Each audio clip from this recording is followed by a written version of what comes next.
صلاة الله وسلام على معلم الإيمان صلاة الله وسلام على معلم الإسلام رحمك يا رب العباد رجائي ورضاك قصدي فاستجب لدعائي Poslanik sallallahu alejhi ve sellem kaže: vjera je savjet.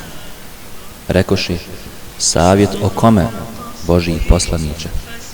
Reče: savjet o Allahu, njegovoj knjizi, njegovom poslaniku, vođama muslimana i o ostalom muslimanskom puku. Sahihu Muslim. Savjet je veoma bitan segment ove vjere, kao što i poslanik sallallahu alejhi ve sellem kaže: vjera je savjet. Poslanik je čak uzimao zakletvu od pojedinih ashaba, pored šehadeta, namaza i tako dalje, da će davati savjet svakom muslimanu. Od najvažnijih uvjeta i osobina prihvaćenog savjeta je sljedeće: da bude radi Allahovog zadovoljstva, a da ne bude s ciljem pridobivanja bilo kakve dunjaluške koristi ili zbog rija'a ili zbog želje da se pročuje među ljudima.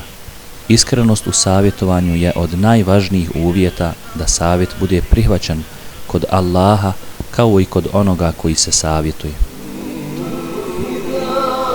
Cilj nasihata ne smije biti umanjivanje vrijednosti drugoga čovjeka ili njegovo sramoćenje. Zbog toga savjetnik mora objasniti onome kome daje savjet da ga voli u ime Allaha dželle šanehu i da je cilj tog savjetovanja donošenje koristi njemu. Treba skrenuti pažnju da od njega ništa ne zahtijeva i da je njegova nagrada kod Allaha, i ono što ga je natjeralo da izrekne taj savjet jeste strah od Allahove srdžbe. Subhanallah walhamdulillah wa la ilaha illallah. Savjetovanje treba biti tajno, tako da savjetodavac može govoriti sa mensuhom, onim koji se savjetuje, u potpunoj otvorenosti, bez straha da će ga ovaj odbaciti.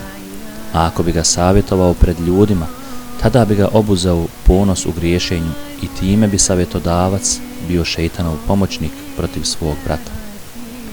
Rekao je uzvišeni: na put gospodara svoga mudro i lijepim savjetom pozivaj i s njima na najljepši način raspravljaj. Gospodar tvoj zna one koji su zalutali s njegova puta i on zna one koji su na pravom putu.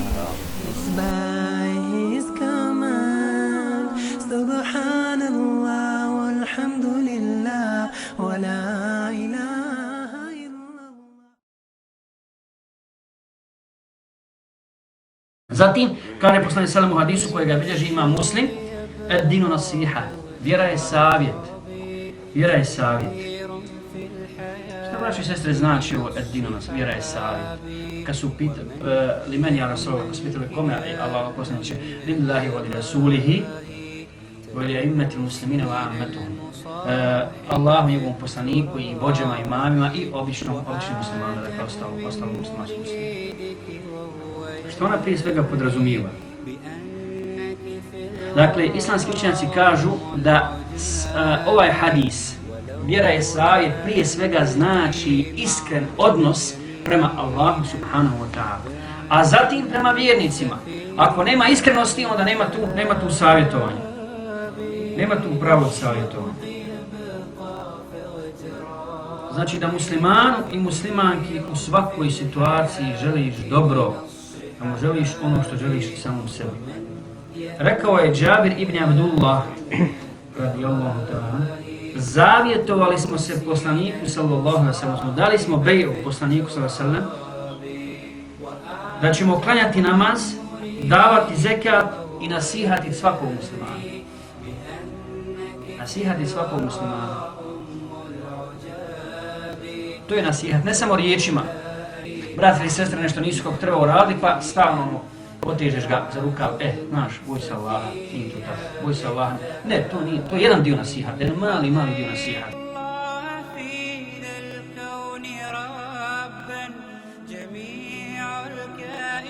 Iskren odnos prema vjernicima, prema braći i sestrama, to prije svega znači nasihat.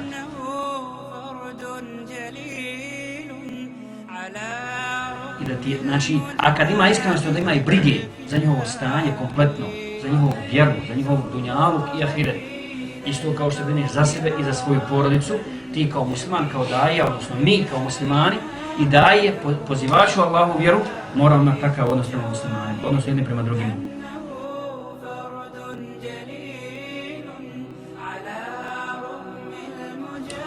Spomenut ćemo opet šejh Islam ibn Tejmiju koji kaže jedna od najvećih vrsta ibadeta jeste nasihat. Nasihat Allahovih stvorenja. I kaže nasihat je temelj vjere i njen glavni stup. Postoji u arapskom dva izraza. Nasiha i fadiha. Savjetovanje i sramoćenje. Ima ljudi koji nije te savjetovanja u stvari sramote ljude.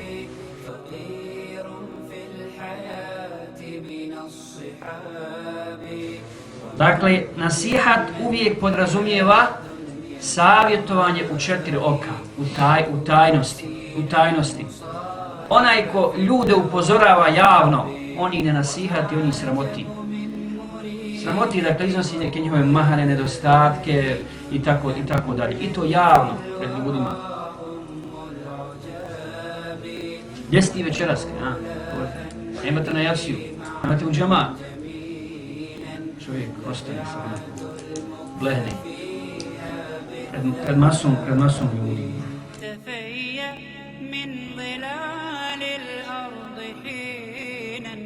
ولا